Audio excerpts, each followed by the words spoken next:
battlefield. Yet, none could match him.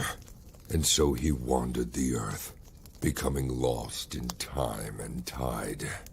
Then we too lost our honest purpose, while silk-clad men sat upon the throne. But tremble now, all cities that lay under the stars. For out of the shadows and mists of the land of promise, our courage has been rekindled. Our heart has returned, and the world will burn.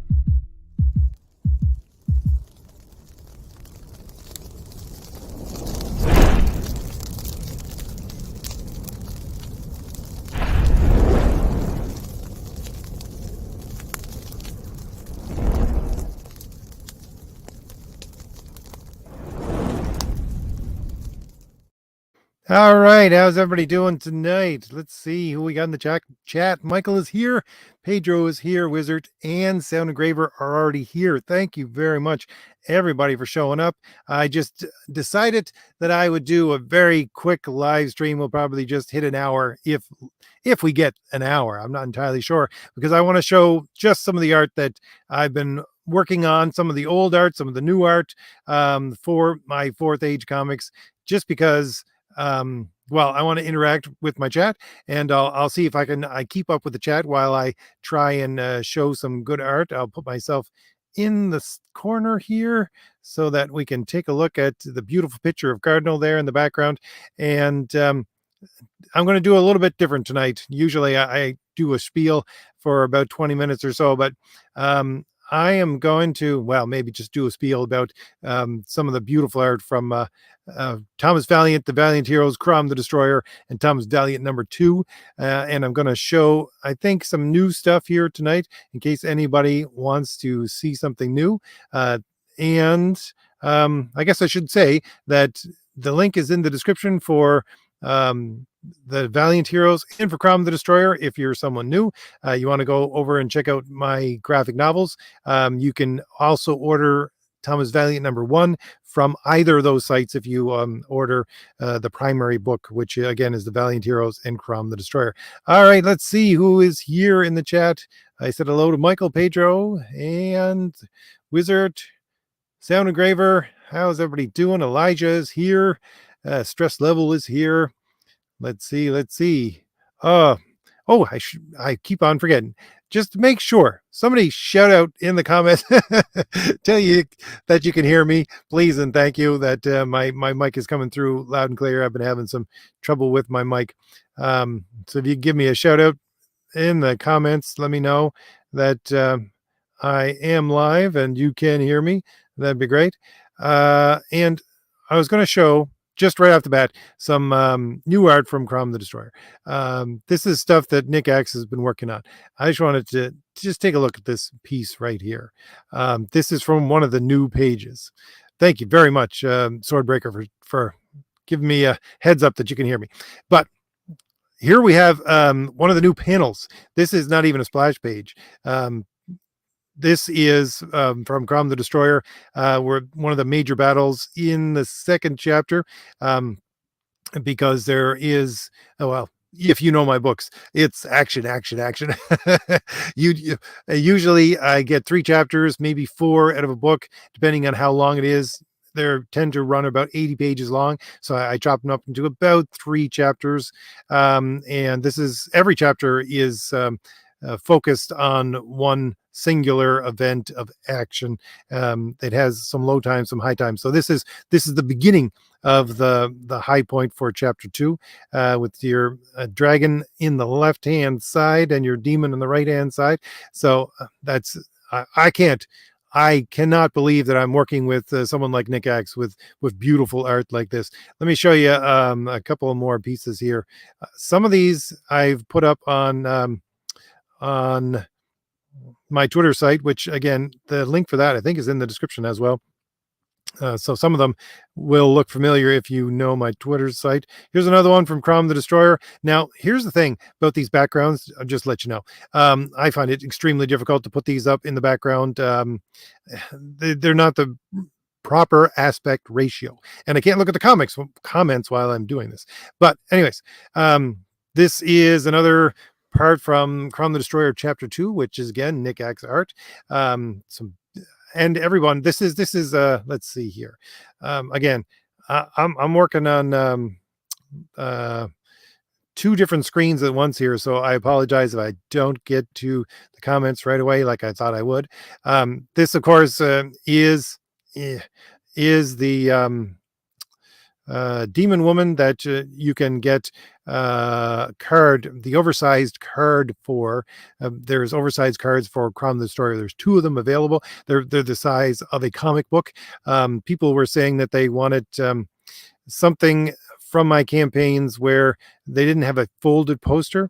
So I figured I'd do the oversized card. So it's card stock. So the here's Jim O'Reilly's original concept art for the Demon Woman, and for the other secondary character you get introduced to in Chapter 2 of Crom the Destroyer.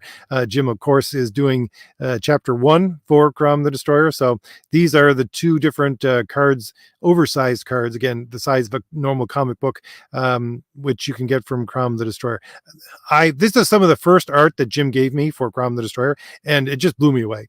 Jim is a magnificent artist. I gotta say, I can't sing Jim's praises enough. Same with Nick's. They're just beautiful, beautiful artists. And he said, you know, how about we go in this direction? So this is one of the things that I love about comics and making comics, is that I have a specific story I want to tell, and then I start working with an artist, and they say, how about we go in this direction? And I say, yeah, we can change this. We can use that. And that's one of the things that helped me with working with Jim. He said, I'll give you this picture of this woman here, which is again on the right hand side, which I've shown a couple other images of. And he said, let's incorporate this into the story. And I went, definitely, this is amazing, Jim. So let me see.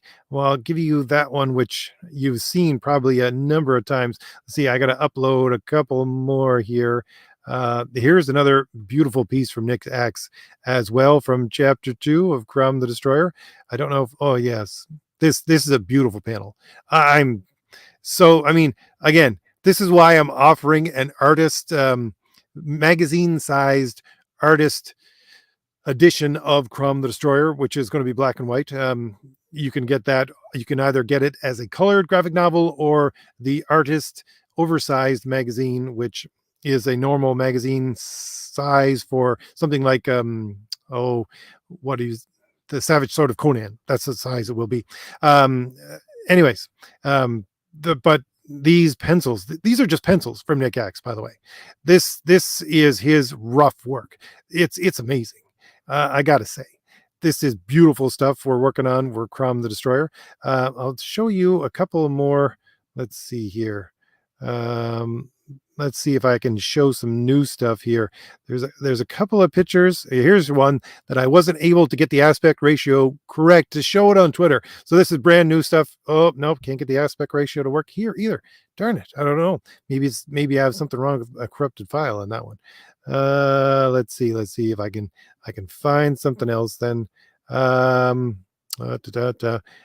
show some Jim O'Reilly stuff for the black and white as well, just because I've been showing Nick Axe's first and foremost. But here, this is Chapter 1 from, again, pencils from Jim O'Reilly, from the major battle, which you can see in the first 11 pages for Crom the Destroyer, which are up on the Indiegogo site. Again, link for that in the description.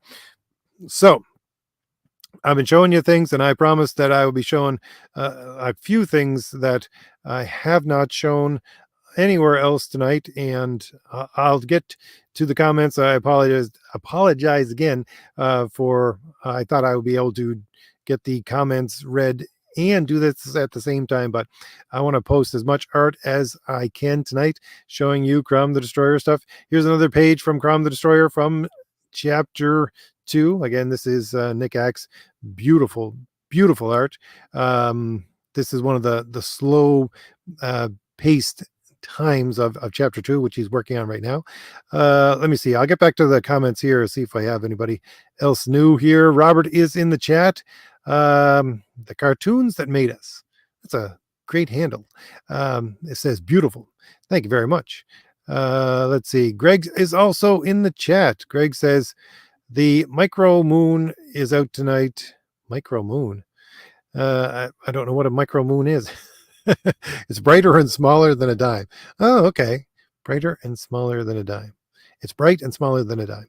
Only time I pay attention to the moon is for the tides and for my gardening. And since everything's frozen right now, I don't have to be concerned with either of those things. So I'm ignoring the moon right now. Let's get back to showing off a little more of this art. Again, this is what tonight is going to be about.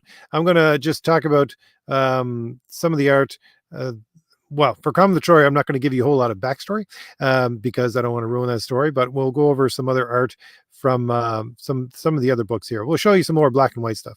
This is from the Valiant Heroes. Oh, this is from the Valiant Heroes main story, which is the these are the Valiant Heroes. Since we have 3 stories in the Valiant Heroes graphic novel, one of them is the Valiant Heroes, the second one is the Redemption of Kit Fox, and the third one is the Rampaging Thor. And there's also in the graphic novel format the backup story of Artemis and Cardinal, but I might show some of that art as well. So this is Feral, you're looking at in the right hand side of this panel, and one of our villains from the Valiant Heroes. I don't know if I've shown this one before. I might have shown it on Twitter, but I'm not entirely sure. This is Martin Stevenson that we're working with. I'm working with on the pencils for the Valiant Heroes. He's doing that one. Here's another one from Martin. He does some spectacular artwork when it comes to, I'm covering over most of it with my little black spot. But anyways, we have some beautiful stuff from Martin here because we're dealing with abominations. I always honestly, when I think of D&D monsters and I try to incorporate things like that, abominations are what pops into my mind. They're a certain class of animal, or not really an animal, certain class of creature that I always want to use within my comics if I get the chance. And let's see if I can find a little something.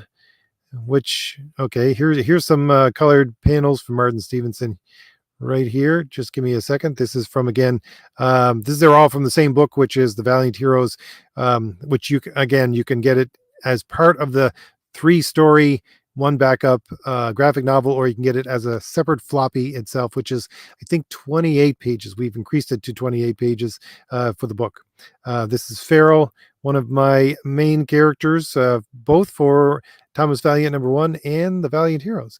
So again, we have colored version of this that I've shown around a couple of times, but acrobatic Feral as usual, tumbling over. Now let's go back to some Renzo Rodriguez art. Let's see if I can put the entire panel of this up on at the same time.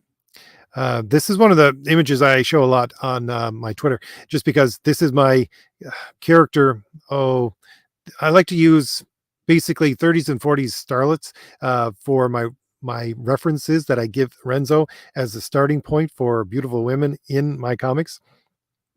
So this is one of the characters that we created together. This is from the Redemption of Kit Fox, obviously, because we have Kit Fox there in the background. Let's see. I took the look for this character from Rear Window, actually, which is old Jimmy Stewart movie, Alfred Hitchcock movie. Let's see. I want to show. Honestly, tonight is a night I wanted to talk about the art because there's so much art that I have coming in from people that I always want to show so much of it, and I just can't show it all. And on Twitter, anyways, and it would just ruin the book. So I wanted to show it here to give everybody, at the very least, who shows up in the chat a little bit of a heads up before anybody else of new art, because I'm going to have shown some new art. Let's see. Elijah says, RJ, when will you print? Let's see. When will you print and ship Kitfox? Kitfox, see, I was just talking to John over at John's Longbox because we were doing a live stream with Luke Stone for Fund My Comic. But still having problems with the printing of Redemption of Kitfox, because here's the thing with the Valiant Heroes campaign, and this is what's really gumming things up right now. I have to have 4 print files ready at one time because we have the main graphic novel plus each of the main stories, which are 28 pages long. I think each of them are now, with the extras in them, but each of them are for the floppies, and I have to have all 4 print files together at once at the same time. But there is overlap between, obviously, the stories that are going to be printed, and we're having some trouble getting the print files sorted out right now, just because the floppy comics for Redemption of Kitfox, the Valiant Heroes, and the Rampaging Thor, again, they contain the story, which is usually between 23 and 26 pages, and then the extras, which, again, it's a little bit difficult to have the printer have 2 sets of images that are exactly the same for 2 different books. They have to print at the exact same time. So that's what we're having problems with right now. But we're hoping to sort that out within the next few weeks and start shipping. So I can't, it would make a lot more sense to have done each book independently and separately while they were printing it. But they said that it would be much easier. I'm not finding it that way. It would be much easier to do the entire run at one time, so that when they have the entire thing sorted out, it would be much faster in the printing process. So that's where we are with that, Elijah. Apologize to everyone again for the what we have right now is printing holdups for the Valiant Heroes. Let's see if I have any other questions before I move on to some more art. Let's see. Scrolling down. Pedro says, it looks that this story has a lot of flashbacks and or time lapses. I'm not sure which story you're talking about, Pedro. Probably the Crom the Destroyer. Yes, there is, I say, time lapses within Crom the Destroyer. It follows basically the through line of the main character and his journey. So we have no great gaps in time, that is to say, according to the perspective of the main character. But yes, there are some time lapses within that story. Let's see. Scrolling down. Are there chimeras? Michael asks, are there chimeras in Crom the Destroyer? Let's see. That's one of the pictures I couldn't actually upload. The one that I was trying to upload, not so much chimeras as there is basically. Let's see. Oh, you might be asking about the chimeras from let's see, from the Valiant Heroes, which is the Martin Stevenson. Yeah. These are basically warped creatures that again, I always go with abominations. That's the word that always comes to my mind. So those are the kinds of things that you're going to get within the Valiant Heroes. So yeah, there are definitely what you would call chimeras in that book. Let's see if I can get to the end of the chat here, and before I move on to some more art. Calliope says he's talking. Oh, everybody's talking about the moon. The cartoons that made us say, I love Pulp Fiction magazines. How did you feel about the Sky Captain movie? I don't even remember what the Sky. There's so many. I don't even remember. Quite honestly, Sky Captain of the World of Tomorrow, I think, is that Jude Law. I watched it. I think I even own a copy of it, but I can't for the life of me tell you anything about it. So I would say probably not, not exactly the best ringing endorsement for the story. Let's see, scrolling down, scrolling down. Yes, I apologize, Elijah. Once again, we're having printing problems right now. It's with the printer. Let's see. Let's see. Let's see. Scrolling down, scrolling down. All right. Everybody's talking about the moon. So let's go back to, I got to exit myself from the chat and go back to the backgrounds and see if I can give you some more of this art that I've been showing around and see if I can give you some new stuff. Let's go. Yeah, as I said, we'll continue on with some more Renzo Rodriguez. Here's something that I have been showing on Twitter for a little bit. Not very often though, but this is something about the redemption of Kit Fox. When I put up a tweet for this, do you want a story which is a cross between a Batman story and a Shadow story and a Sherlock Holmes tale? And that's what the redemption of Kit Fox is about. And you'll see the Shadow references here.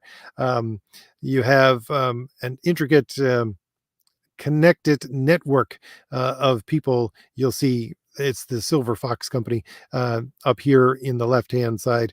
This is part of the we'll say network for Kit Fox that he uses within his world. And again, I take that inspiration from the Shadow.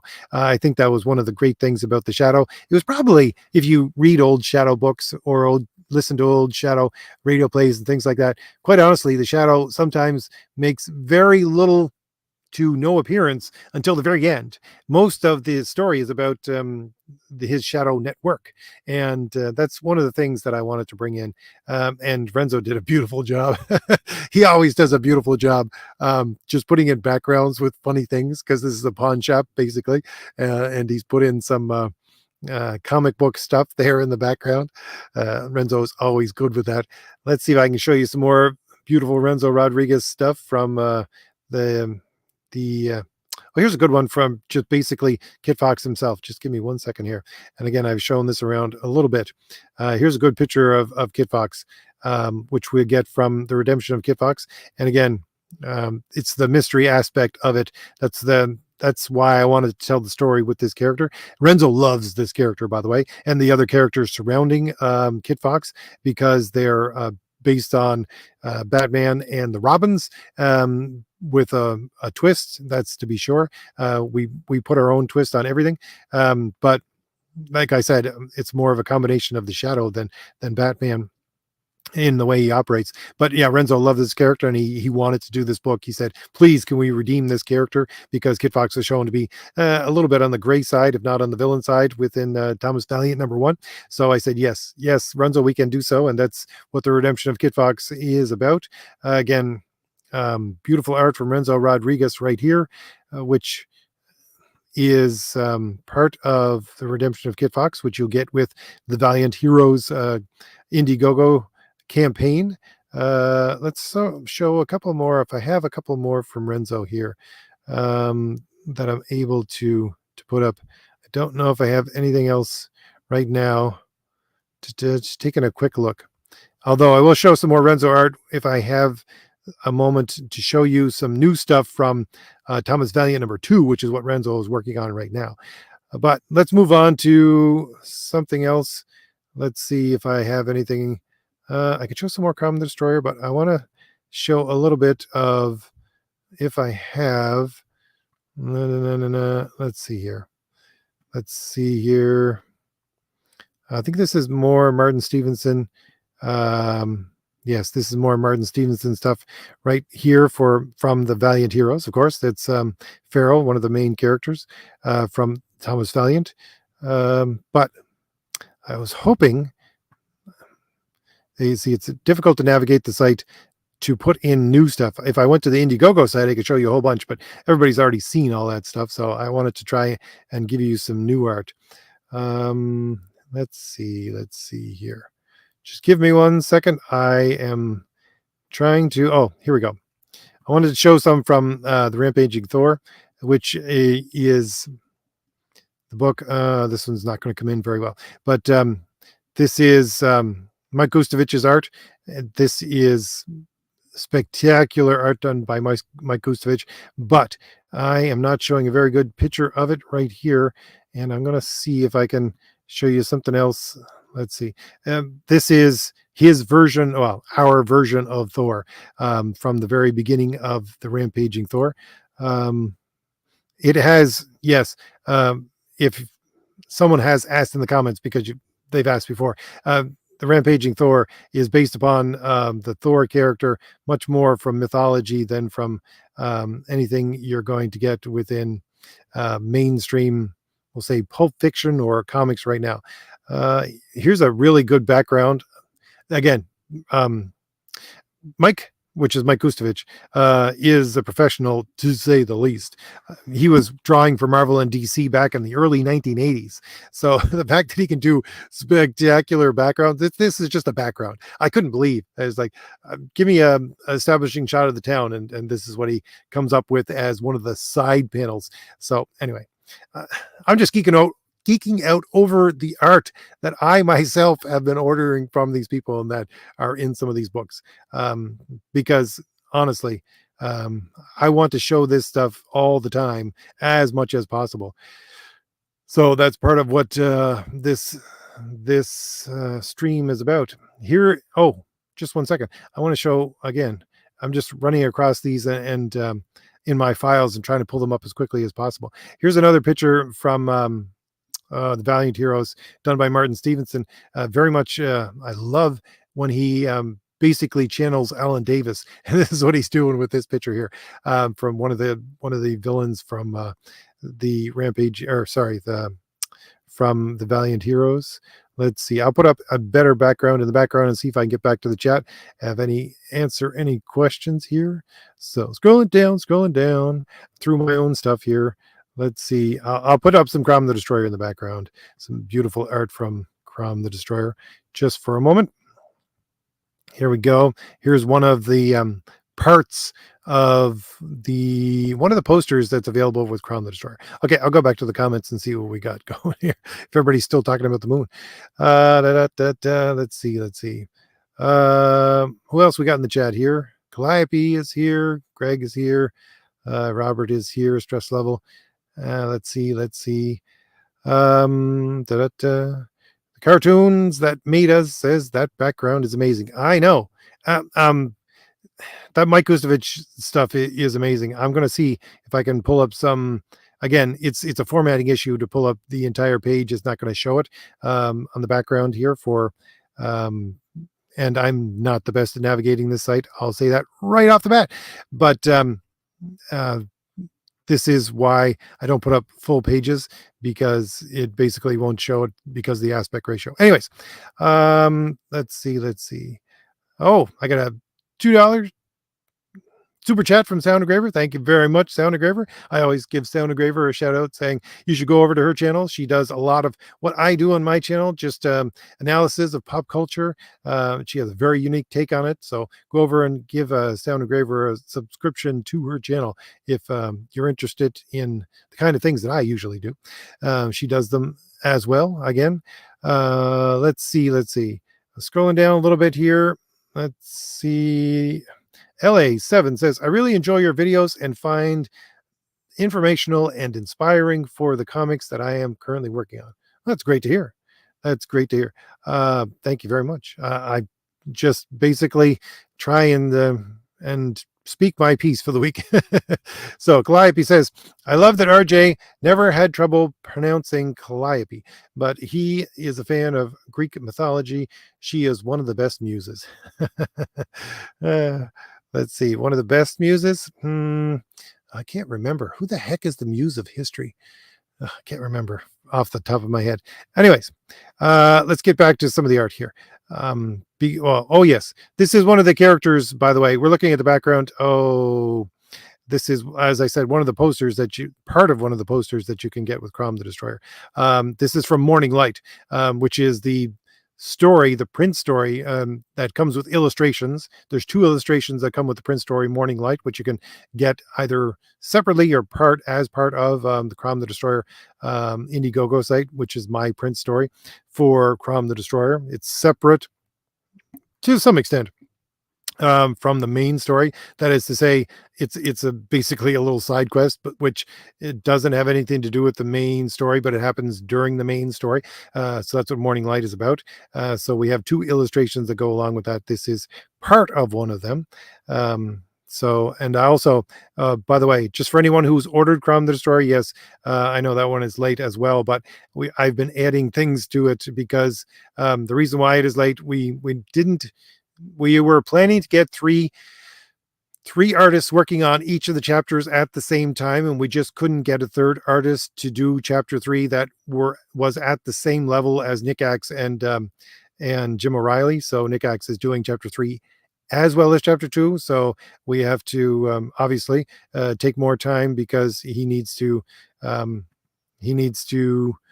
finish chapter 3 as well. And as I said, I've added now, if you ordered the Morning Light story with the Crom the Destroyer, it now comes with a second story, which is another print story that I've written, which the other print story for Morning Light, you could get that on Anvil Press, Iron Age magazine number 2, which is already out. So some people have read it already, but there is now a second story added to that as well, a second print story that I've written to go along with Morning Light, and it has not been printed anywhere, and it's a completely new story. And so, that is there as well. Here's one of part of, again, this is not very good cropped in, but this is part of the other poster that you can get, which again, the second illustration for the Morning Light story, which is for Crom the Destroyer. So it doesn't show very much of it here, except for the burning snake. But again, that's your backup story, which is for Crom the Destroyer. Let's see here. Let's see if I can find a few things that have some better aspect ratio to show you. Since we're going with Crom the Destroyer, let's go back to we'll cycle through a couple more images for the posters that you can get for Crom the Destroyer. This is again one of the posters, part of one of the poster, because again it's cropped in. Show you that detail. I can't remember off the top of my head. I can never remember the fellow's name who did the art for this, but he used to work for Marvel. He did Ghost Rider back in the late 90s. So I got in touch with him through Don Chin, and he basically, I think he also did some ElfQuest. Yes, he did. But yeah, beautiful stuff. Again, part of one of the posters. I zoomed of one of the posters for Crom the Destroyer. I think I have another one here as well, not from that artist, but let's see. Scrolling down. No, I don't. Okay, so let me show you. Here's one of the things from the Valiant, or Thomas Valiant #1. Now, if you got the cards for Thomas Valiant #1, this was one of the images in the background for the cards. Thomas Valiant was available with a set of 12 cards. Basically, there are 12 characters, 6 for the heroes and 6 for the villains, basically, and each of the card, and so you could take the cards and set them together. They would make a larger picture, which is, again, this is Jim O'Reilly's art, who was also doing Crom the Destroyer. He did the art for the cards for Thomas Valiant #1. These are the Jays, who appear prominently in the the Redemption of Kit Fox story, which is part of the Valiant Heroes. Now, I'm going to give me 2 seconds here. I want to scroll through most of the stuff in this file before I go out, but I also want to show you some more of the card, some more of the images from the cards that we're going to be using as part of the backup art for the floppy comics, which is some of the things you're only going to get in the floppy comics. Let's see. We'll scroll down just a little more, and See if there's anything else in this file I'm missing. Beautiful stuff to show you. No, I think I've shown you everything here, but that's most of the promo art that I usually show around. Although, speaking of using, as I was earlier, using 30s and 40s starlets for my inspiration for my characters. Here's my character, which is Phantasm. This is the poster that you could get on the right with Thomas Valiant #1. I think you might be able to get it also. If I remember correctly, I put it up on the Valiant Heroes as well as a backup. But anyways, she's inspired by Myrna Loy, who I would say the character that she played that I know the best is from The Thin Man. Nora. But yes, these are my inspirations for the beautiful characters that I have within my comics. And honestly, I don't think you can go wrong going back to starlets from the 30s and the 40s. The other one, let me show you a side by side of the other one from the Valiant Heroes number. Let's see. I was showing this image earlier, but this is the image on the left hand side is from the Rear Window. Image on the right hand side is my character in the Redemption of Kit Fox. She's a minor character, but character nonetheless. So that one doesn't come in very well on this format. So let's see if I can. I want to put this picture up, see if we can get the entire thing on the screen. Is the great transformation sequence of Feral from Thomas Valiant #1. And I will put that up in the background and try to find the other images I was looking for. So you can just enjoy the picture of Feral for a moment. Let's see. Now, here is, let's see. I'm having a little bit of an issue. I apologize because, me and technology don't get along very well together sometimes. But I am going to see if I can pull up some more new images from some of the stuff that we've been working on. Let's see. I have to try and get some new Crom the Destroyer stuff. Basically, Crom the Destroyer is being worked on right now by Jim O'Reilly and Nick Axe at the same time. And let's see here. Let's see. Now, I'll put up some panels from one of the pages that that Jim is working on right now. I don't know if it'll allow me to actually, no, it's going to take too long to upload these. I apologize. I'm gonna go back to the chat just for a minute and see what people are saying. Wait for that to upload. Scrolling up, see where I am here for the last time. See who else is in the chat. John is here. We got a lot of Johns in our chat. That came out wrong. But anyway, how you doing, John? John says hello. I'll put that up. How you doing? Nice to see you here. Let's see. Scrolling down. Greg has a comment, says, RJ, you do legal stuff, right? Do you think all the lawsuits will free this copyright capture we've been suffering these past 50 years? Oh, okay. Well, that's a heck of a question, Greg. I don't deal, when I do legal stuff, I don't deal with copyright. Everything, legalese is divided into subsections. You basically pick one that you're going to basically become a master of, and that's not my wheelhouse. But from what I know, I would say no. I don't think that's going to happen anytime soon. I think it's going to actually probably get worse just because of AI generated art. And I'm not sure. I don't know. I'm not sure if that's entirely a bad thing, that it's going to get worse before it gets better, just because, again, the fact that AI generated art is using other people's art that is copyrighted, that it opens up an entirely new can of worms, and it has already started to have ripple effects within copyright law, as far as I know. Basically stating that the person who owns the image, if you create it with an AI, is the person who owns the AI, not the person who actually put the prompts in, all that kind of stuff. So it's going to cause one heck of a mess.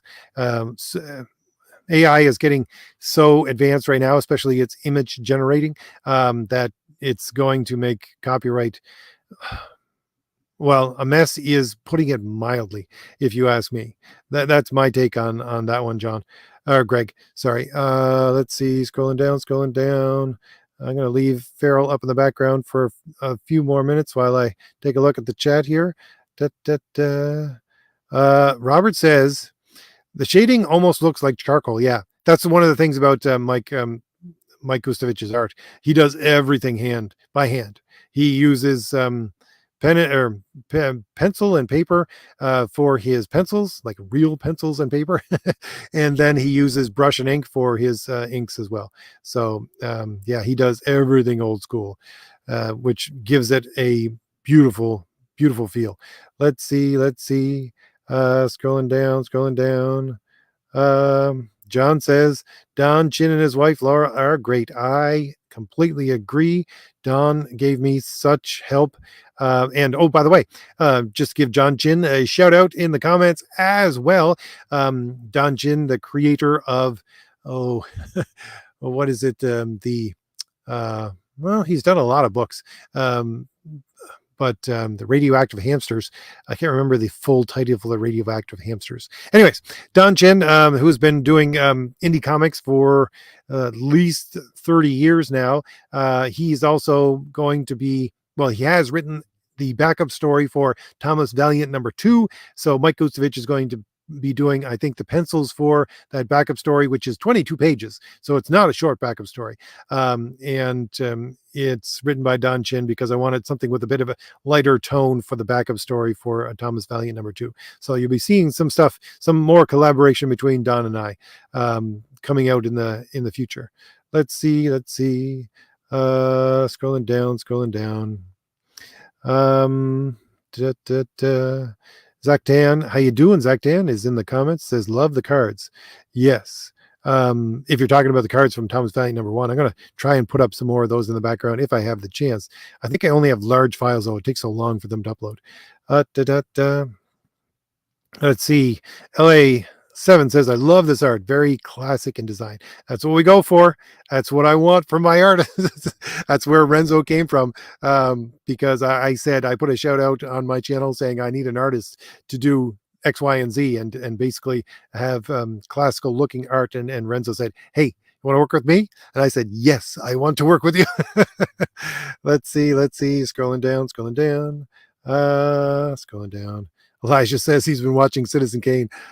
Great movie. I actually just watched, not from the 40s, though, from the, I think it's late 60s, it'd be Hang 'em High, which is Clint Eastwood. Watched that last night.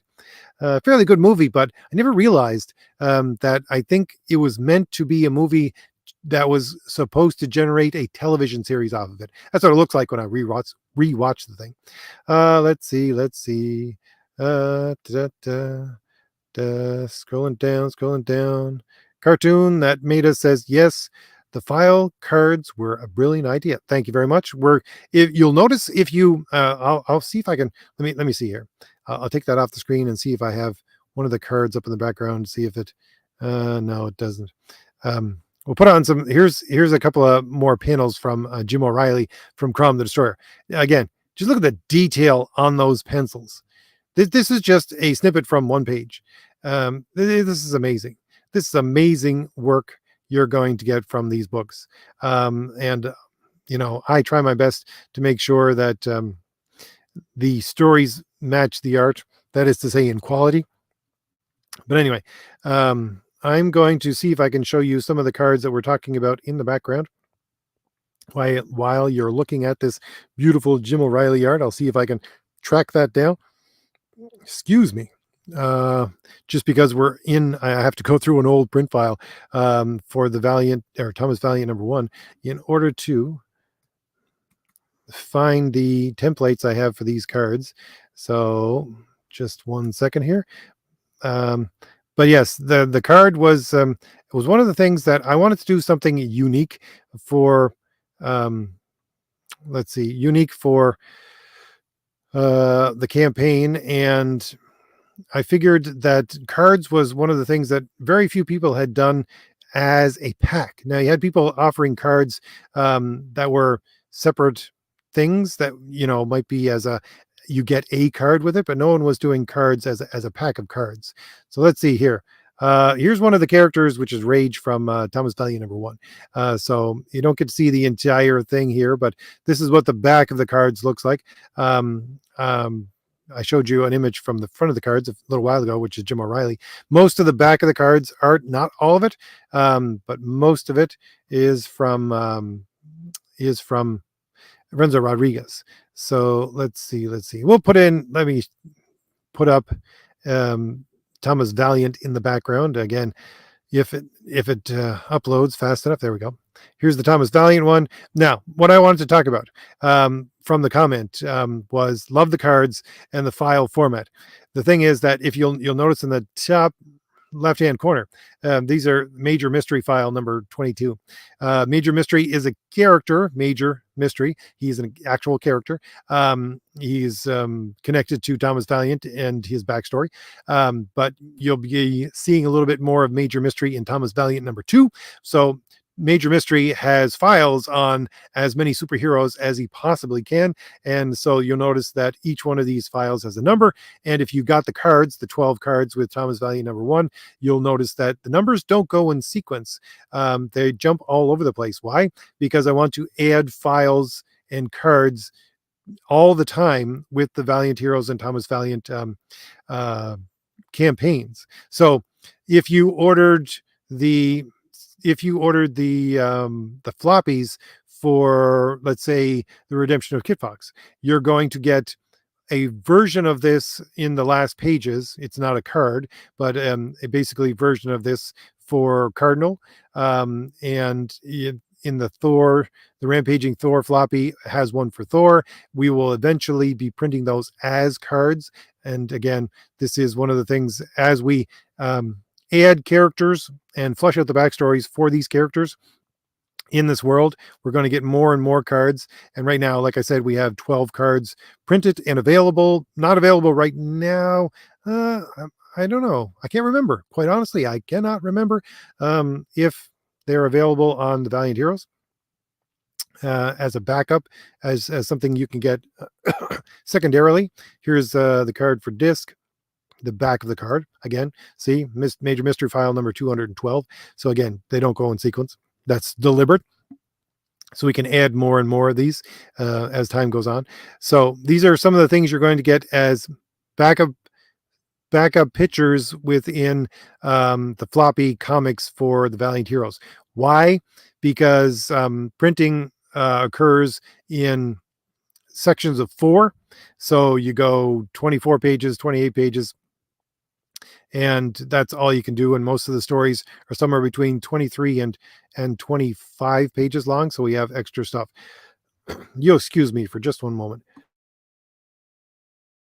Sorry, I've been on a live stream after a live stream, so my voice is starting to give out just a little bit. But I will be reprinting some of the older back of the cards, like these ones that you're looking at right now, plus adding other ones at the same time. Let's see if I can show you. I don't think I have any of the new card files open.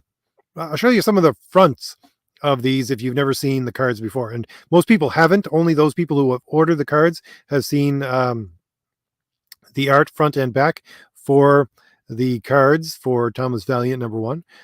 Here's one of the characters, Tecton from Thomas Valiant #1. Again, this is Jim O'Reilly art. The aspect ratio is not exactly correct. We're just fitting it in here. But this is the front of the card for Tecton. These are the kinds of beautiful images you're going to get whenever you order cards from me.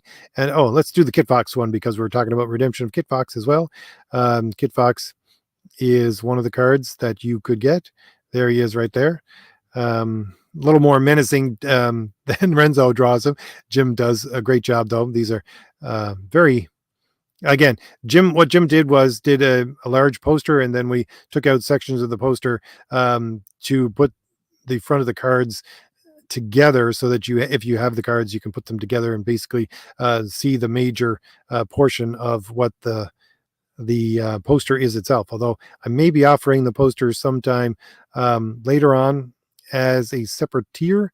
So let's see here. I'll leave Kitfox up there in the background while I go through some other files here. Just one moment. I want to show some art from Thomas Valiant #2 if I have the chance here. I might show some pencils from Renzo because that will probably upload a lot quicker. Let's see. Here's a good one here from, again, this is now exclusive stuff that has never been shown before anywhere, if I can get it to upload, from Thomas Valiant #2. This is just a zoomed in of one of the pages that Renzo is working on. Again, not the best. Again, these are only pencils, rough pencils that Renzo is working on. I think, let me see if I can, that's not much action showing up in that panel. Let's see here, 1 second. Although we do have Pulse here in the right-hand side and Farrell in the background.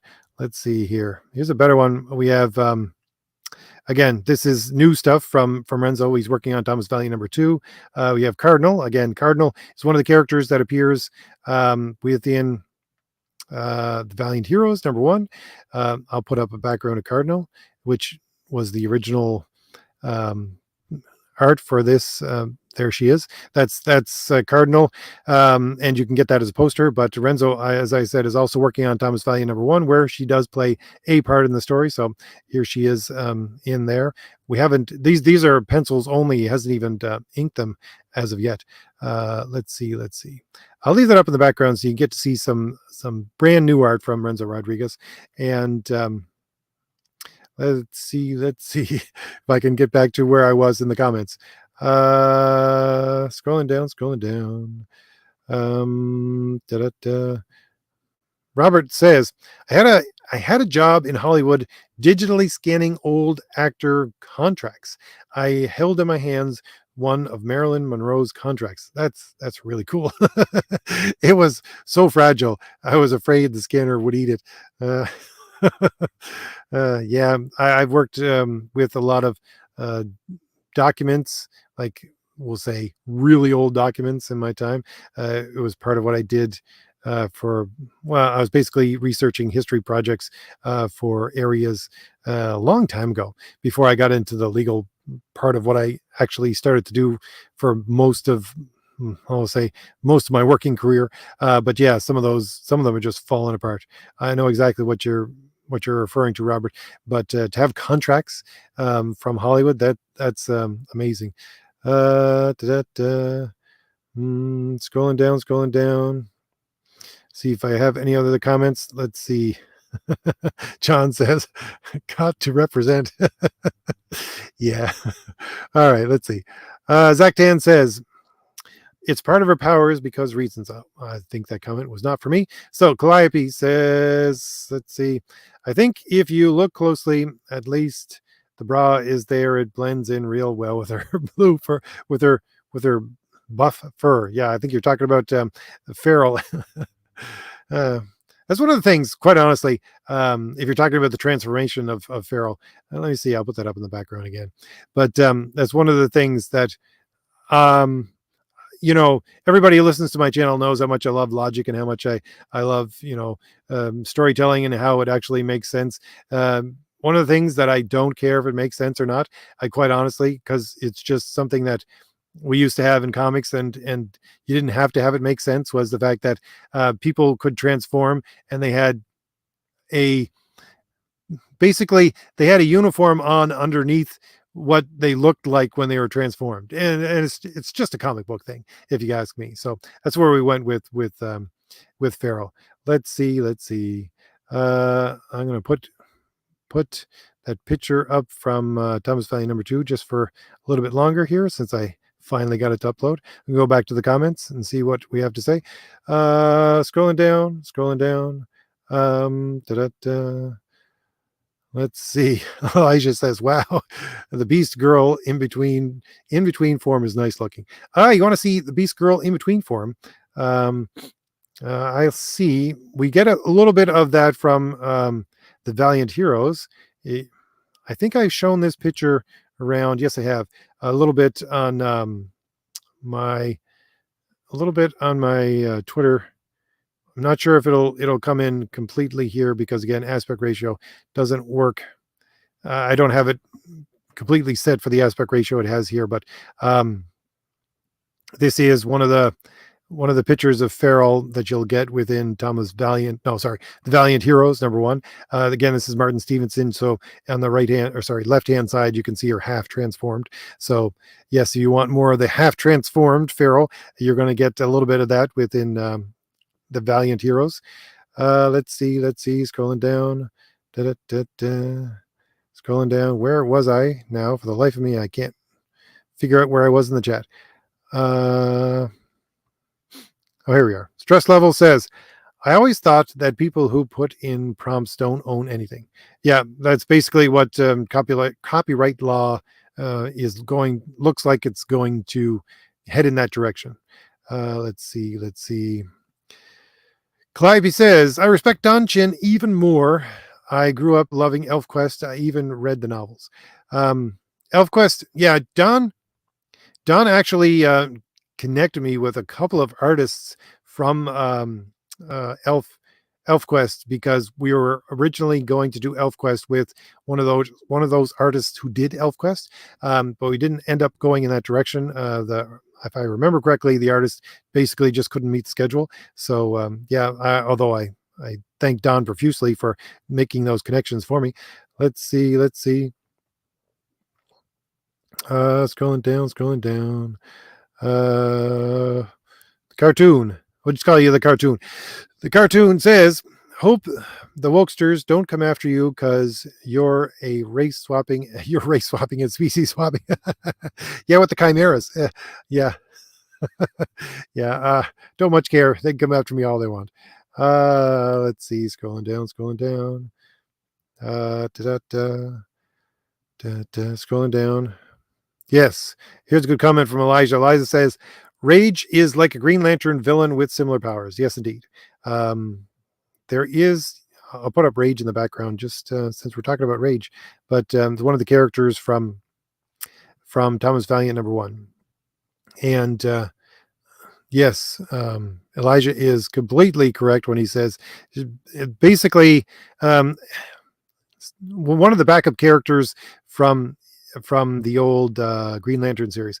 If anybody remembers from, I think it was the mid 90s, might be early 90s, Guy Gardner lost his power ring and had to go and find different powers, and it's basically the same thing as that version of Guy Gardner with Rage and her powers. So very much in the vein of Green Lantern, but not exactly the same. Let's see. Scrolling down, Calliope says, "Disc reminds me of red-headed Majik Ilyana Rasputin." Yes, well, thank you very much for noticing that, Calliope, because that's what I was going for. You hit the nail on the head. That is exactly what I was going for with Disc for the visuals. The only thing I switched out was to change her hair to red. That's one of the let's see, I gave Renzo a lot of different ideas for characters, basically visual ideas. I'd usually give him 3 or 4, but I think Ilyana Rasputin was probably the main character visual reference to start off with when we started putting Disc together as a character. Let's see. So, Calliope, I had to say good eye, and you know your comic history. Let's see. Robert says, "Save the redheads." Definitely. Oh, definitely. Save the redheads. Yes. I don't even know. I think I have another redhead in the book as well. I can't even remember. Not for Thomas Valiant #1, but in the others. There's so many characters now. Let's see. Yes, John says save the redheads as well. Yes, indeed. Zach Tan says, looking forward to the Valiant Heroes and Kit Fox. I like gruff heroes that nevertheless are on a team, and I like redemption stories. Well, again, thank Renzo for the redemption of Kit Fox, because he wanted to draw that character so much more, because he always wanted to draw Batman or Batman-like characters. So, that's what we're doing. Alessandro is here. He says, RJ, what do you think of this quote from Mark Twain? Heaven for the climate and hell for the company. Now, I don't think, quite honestly, whenever I think of hell, I think of it as a solitary place, not as a place with company. There's a lot of people there, but you're not going to be able to meet any of them. Let's see, scrolling down. Yes, Zach Dan says, Mark Twain said a lot of sardonic things. Scrolling down. Let's see if I can get to some more of these comments. Pedro says even the sketches look good. Let's go back to, speaking of the sketches, let's go back to see if I can show you some more stuff from Thomas Valiant #2. I think let's see here. Now I lost my place. Give me 1 second to bring it back up here. Thomas Valiant #2. Oh, here we have. Let's go with some character sketches for. No, actually, I don't think they'll show up very well. I'll put it up anyways. I don't think it's going to show up very well at all in the background here. We have character sketches for Thomas Valiant #2. Basically, I should put this on and then take it right back off because you can't see anything. Nope. Sorry. Aspect ratio is completely off there. So let me see. I'll try and put something else up in the background. What we're working on for Thomas Valiant #2. That is Thomas Valiant #2. Some more sketches. Scrolling down. I just have to go through a couple of files here to see if I can get one that I haven't uploaded already, to give you a little more of close-up shots of a couple of panels from Thomas Valiant #2. Oh, nope, sorry, that one is too big. So let's see. Give me 1 more minute here. I'll try one more time and see if I can upload some more stuff from Thomas Valiant #2. But yes, Renzo is working away furiously on Thomas Valiant #2. We're going to have, I think, the first 15 pages done within the next month. So we'll be able to look at putting up, as soon as I get to ship the Valiant Heroes, I'm looking to put up the site wherever it's going to be, whether it's on Indiegogo or somewhere else, for the Thomas Valiant #2 campaign. So again, these files are just too large for what I'm trying to do. They won't upload. That's why I'm giving a lot of sketches here. Scrolling through these sketches really as quickly as I can to see if I can get them uploaded. No, none of them are uploading for me, so I apologize. We'll go back to some more of Renzo's work here. Again, these are just these are the pencils for Thomas Valiant #2. I'll get back to the chat here now. I apologize. I'll try to get some more art up in a minute. Let's see. Scrolling down. Robert says, I don't remember. It was the late 90s-ish. Let's see. I don't know if that comment was for me. Oh, that when he had the job in Hollywood. Oh, very good. Scrolling down. Scrolling down. Yes. Michael has a great comment. He says, it's why Hulk's pants stay on. Exactly. See, it's the whole Hulk has pants, and that's why his pants stay on. It doesn't make any sense, but it's a comic book thing, and it works. So let's see. Scrolling down, Robert also says, I also scanned one for Kevin Sorbo's Hercules contract and one of Lucy Lawless's Xena contract. Very interesting. Interesting indeed. Let's see. Scrolling down. Alessandro says, how does Thor fit into the cosmology of your comic? How does Thor fit in? Well, that's kind of what the redemption of, not the redemption of Kit Fox. That's what kind of what the rampaging Thor is about. We're going back to basically his origins within the current time frame. So the story is 1944, basically in the middle of World War II, where they get to come across Thor again. And let's see, I don't have any good Thor stuff in the background here, except for this one half image from Mike Gustovich. But how does he fit into the cosmology? Well, again, I don't want to give away too much because that's one of the key factors within the Rampaging Thor, which is part of the Valiant Heroes book, which still hasn't gone out yet. So I don't want to give away too much, but it does have something to do with what is basically, well, it's tied in with Crom the Destroyer a little bit, because Crom the Destroyer is based upon a lot of Irish mythology, or Celtic mythology, really. And Celtic mythology is one of the things I love. If you've been around my channel, you probably know that. And Irish mythology has this thing called other worlds, which are basically part of our world. They're not other dimensions. They're just a hidden part of our world, which to me sounds a whole lot like older comics, and the way that things like the let's say for Marvel, the hidden cities of the Inhumans, or the Savage Lands, or you'd read old Superman and he would just go into the sewer and all of a sudden there'd be a hidden city underneath Metropolis, things like that. It's the fact that they're in our world, but you have to go through very certain things in order to get to them in our world.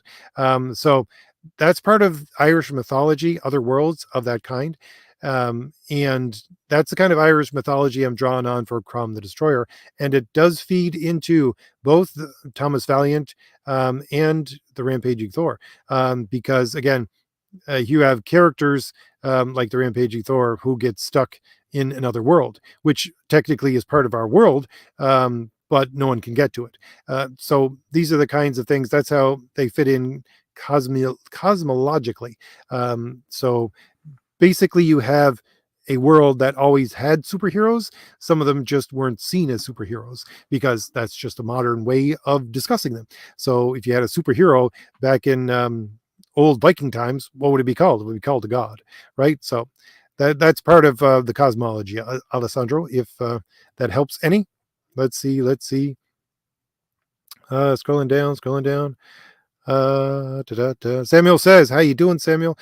There's something about comic books and animated red hair that just looks good. I know. It makes it pop, honestly. Let's bring back our card version of Disc. Let's see. I might put some other pictures of Disc up here in the background. But yeah, the red hair just pops within comics, and that's one of the reasons why I love my red-haired characters. And I don't care. I'm glad that the normal comics are getting rid of red-haired characters, because that means I can use them a whole much more. Let's see. Zaktan has a question. He says, RJ, have you listened to Playing for Keeps? It's an old Paido book about superheroes and people with weak and unconventional powers that have to step up. It's a good listen with some language. So no, I've never heard of this. Honestly, Zach10, I've never heard of it, but it sounds interesting. Sounds kind of like Unbreakable. Scrolling down. John is basically restating what I stated very much. Hell is not social. Yeah, really. Let's see. Scrolling down. Let's see. Sandro says, what is the creature that Farrell is fighting? Basically, it's as I think, I'm not sure it was John or Robert who was talking about chimeras. It's basically a chimera. Let's see, for which picture would that be? I'll just scroll up a little bit and see if I can figure out where I put that one. But yeah, there's a lot of chimeras in the Valiant Heroes, and that's basically the monster that she is fighting within the pictures that you see right here. So this is, again, a chimera-like beast, which is a cross between several different beasts. And you'll get, as I said, several of those within the book. Several, to say the least. Let's see. Honestly, let me see if I can put up. I think I have a close-up of one of the covers for the Valiant Heroes. That is to say, the cover for the floppy version of it, and you get to see the tentacles and everything else of the chimeras. Just give me 1 second here, if I can figure out where I put those. Oh, here we go. Let's see. Now I'll give you a better version of this. This is a black and white version. Nope. Sorry, things aren't uploading for me right at the moment, so I'm not sure what's going on with that, but I do have a lot of chimera-like beasts within the Valiant Heroes, so that's the kind of thing you're going to get. Let's see here. No, I don't have a picture of that. Sorry, but it's even on the cover that you're going to get the chimeras. So let's go back to the comments here, see if I have anything else that anyone has for me. Let's see. John says that X means color black. Yes. The X's mean black color because, yeah, we're talking about the work from Renzo here. Again, these are uninked pages that I think Renzo has sent me, and the X's that you see there within, let's say, Thomas Valiant's hair, that's because it's going to be colored black. So yeah, that's what Renzo's doing with that. Greg has another quote from Mark Twain: "Don't argue with stupid people; they'll drag you down to their level and beat you with experience." Well, that is a good quote for the modern comic book industry. we don't even care about it anymore, because why argue with stupid people? Let's see, scrolling down. Let's see if anybody has any other comments for me. Alessandro says, I love the hidden city trope. I love it as well. Again, and it's part of mythology, because even stories like, let's say, Sir Gawain and the Green Knight, which is a King Arthur story, and even Avalon, which is basically the old Celtic myth of the Undying Lands. It's an island out in the middle of the ocean, which you can't go to because it's basically another world. You have to go to it in a very specific way. Same with, again, as I said, Sir Gawain and the Green Knight. Sir Gawain follows this winding, twisting path basically through the woods, and it's the only way he can get to this one specific spot where the Green Knight lives, as far as I remember, in some versions of the story anyways, because there's different versions of it. But yeah, those other worlds pop up a lot in Irish mythology, and I love those kinds of stories as well. And I wanted to incorporate that into my books, and that's part of the reason why Disk is such a major character within the books, is because she opens portals between parts of the world, because her portals are only opened up in places that usually that she's been before, so she can't open them up in another dimension or another world or anything like that.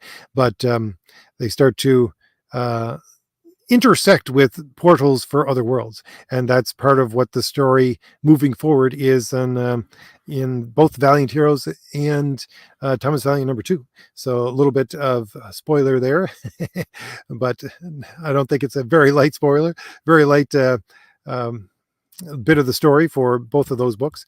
Let's see. Zach Dan says, I like Hidden Worlds. Make the world seem bigger and interesting.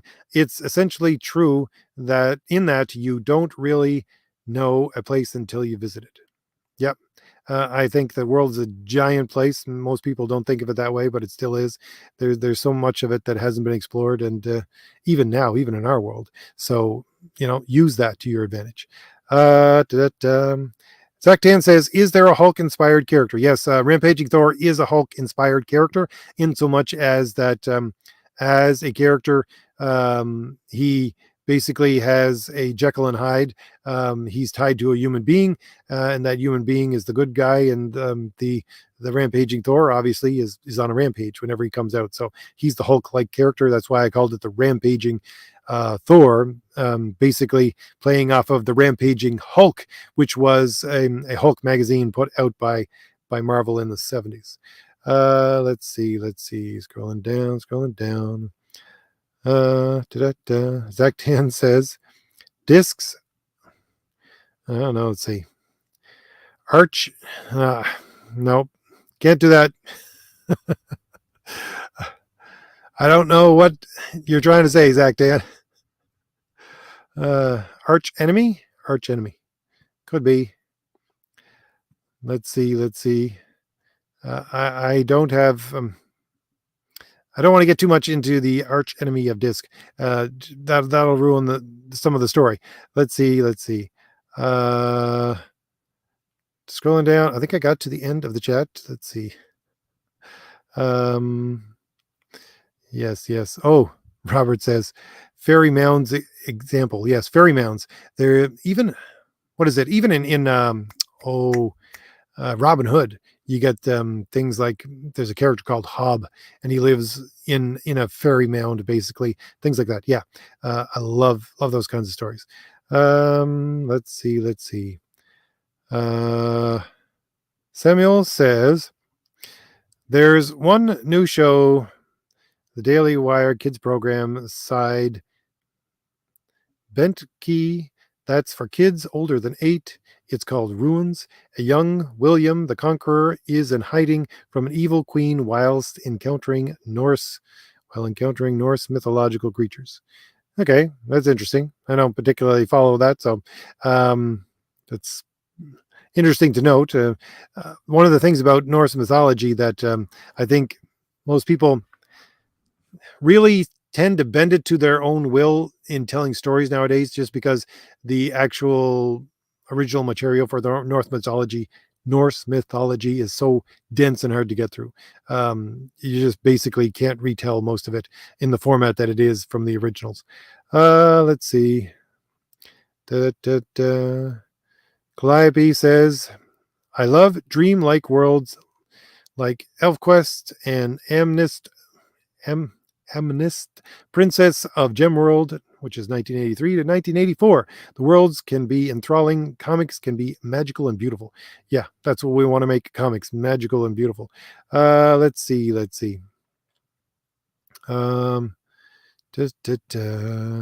Elijah also says, RJ, are you familiar with the legendary island of High Brazil from Irish mythology? I don't know. Quite honestly, they have so many islands in their mythology, so that one doesn't ring a bell. Although, again, they have different names for them at times, because Celtic mythology can be Irish, can be Scottish, can be Welsh. So they all have different pronunciations of things, but I don't think I am. No, Elijah. Let's see.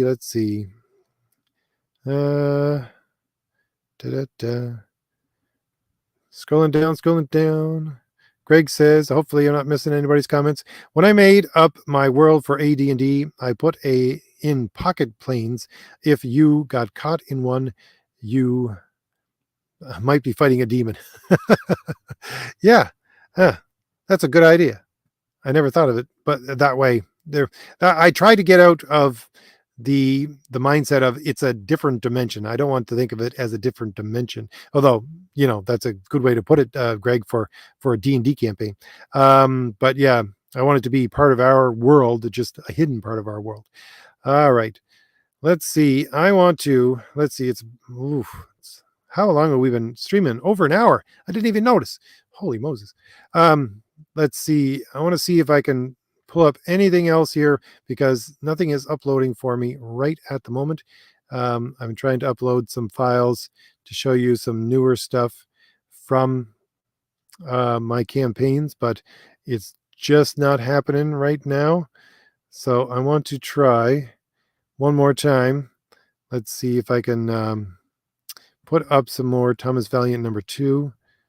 Nope, that's the one I already have up. Pencils is, let's see. Oh, okay. Here we go. No, that's not going to work either. Darn it. Wrong aspect ratio. I was going to show you the some character sketches from Marion Hood, which is Artemis, which is one of the characters that we have being introduced within Thomas Valiant, from the backup story for Thomas Valiant. Let's see. So very little I could show you, I guess, right now that I haven't shown you already. Maybe some pencils here. Again, from Thomas Valiant number 2. These are just part of pages. Nope. Sorry, I apologize. I wanted to show more art, but nothing seems to be uploading for me in the background. So let's just put up some Crom the Destroyer art. Some things. Let's cycle through a couple of things that we've been going through. Let's see. I have a number of things that I want to show. Here's the 2 covers for the Valiant Heroes, in case anyone hasn't seen them before. Front cover by Nick Axe, back cover by Renzo Rodriguez. That is, I'm not sure if everybody has seen that one yet or not. Scrolling down a little bit, see what else I can show you. Again, this is the part of the new panels from Crom the Destroyer. We got some beautiful art of this beautiful woman from Crom the Destroyer, as well as the extra demon character. So I just want to scroll through some of this art that we've been going through all night, just in case you came in late. These are the Crom the Destroyer pics that we've been looking at from, again, Nick Axe and Jim O'Reilly. Then we move on to some of the Valiant Heroes art.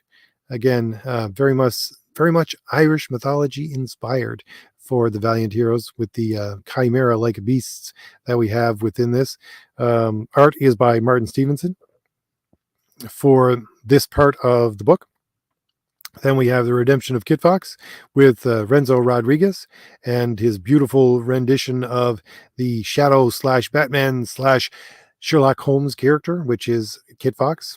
And again, here you see the shadow influence that in our book, and the Batman influence and the detective, because for me, Batman is the detective, and they just don't do that anymore. So I thought, well, I want to make a detective character. So that's what we did with the Redemption of Kit Fox. And then we show one more panel here from Martin Stevenson, which is Farrell fighting this chimera beast. And here's another one, which is just rough pencils from Martin Stevenson. These are older stuff because we've already inked and colored and lettered all of this, but I just can't show it to you because it would not show up. Again, just because of the way the aspect ratio for pages for comics is. And then we have some Rampaging Thor, which is Mike Gustovich.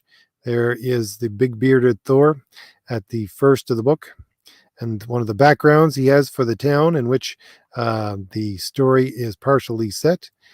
And then we'll move back into some Crom the Destroyer with the poster art.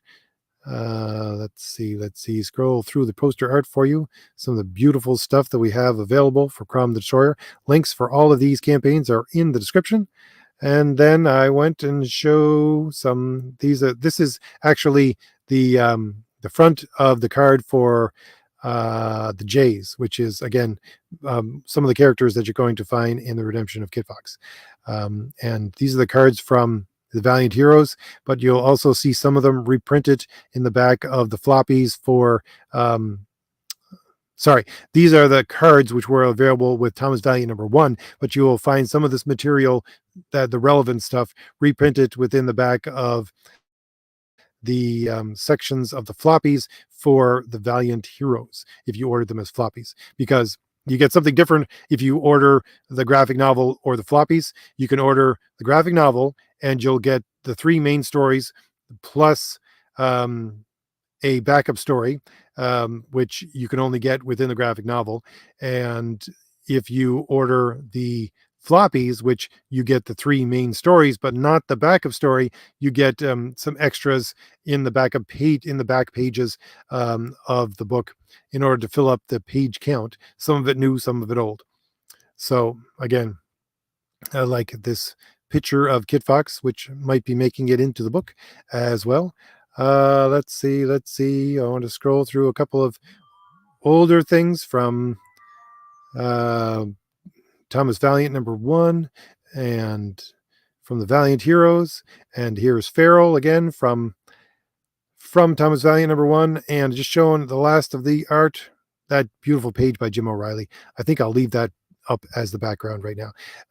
Even though it's just a couple of panels from Crom the Destroyer. This is just spectacular art. This is the kind of art that you're going to get with my books, because this is the way comics should be made, and I want to make great comics again.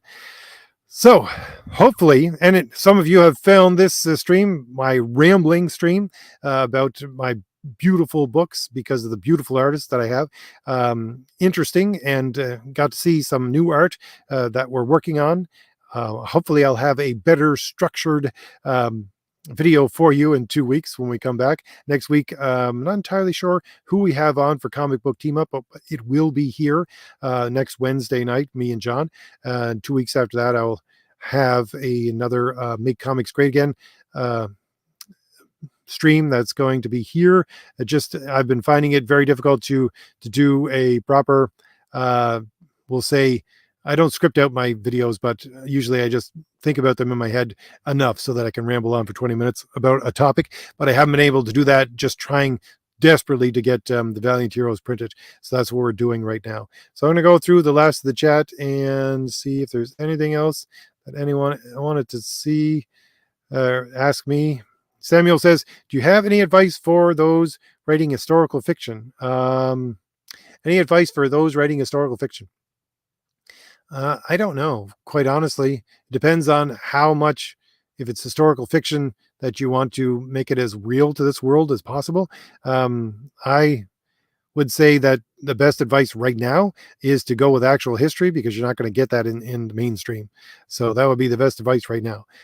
John also says, RJ, get some water and some fruit juice for your voice with all the streaming you've done. Okay, yeah, I should have that ready with me, but I don't. Let's see, scrolling down. Let's see, scrolling down. Tony is here. How you doing, Tony? Tony says, RJ, were you a fan of Chuck Dixon's Airboy and Alien Legion run? Alien Legion, yes. Airboy, no. I did buy Airboy every once in a while, but I wasn't a terrible big fan of it. I was much more into the super powered superhero. But Alien Legion, yeah, I bought that from issue 1. So that was one of the books that I really enjoyed, especially just because of the format and the fact that it was coming out from Marvel and was something completely new. Anyways, yeah. Samuel says, when in doubt, show pictures of Crom.